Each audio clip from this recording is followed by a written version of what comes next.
8,000 ते 30,000 किलो एवढ्या प्रचंड वजनाचे विमान आकाशात कसे उडत असेल? चला पाहूयात. सुरुवातीला विमान 1.5 ते 2.5 किलोमीटरपर्यंत रनवेवर स्पीड घेते. 250 किलोमीटर प्रति तास एवढा वेग विमानाला उड्डाण करण्याआधी लागतो. किमान वेग प्राप्त झाला की विमानाच्या मागच्या बाजूला असणारे एलिव्हेटर पायलटद्वारे वरच्या बाजूस केले जातात. या एलिव्हेटरला वेगवान हवा धडकते.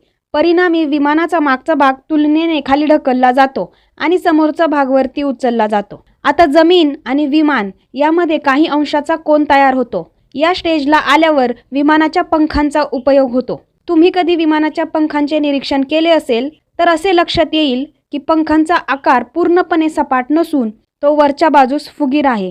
या आकारामुळे पंखांच्या वरच्या बाजूस हवेचा प्रेशर कमी होतो, पण त्याच वेळेस पंखांद्वारे खालच्या बाजूस हवा ढकलली जाते. शास्त्रज्ञ न्यूटनचा एक नियम आहे की जर एखाद्या पदार्थावर बल लावले तर तो पदार्थ सुद्धा विरोधी बल लावतो.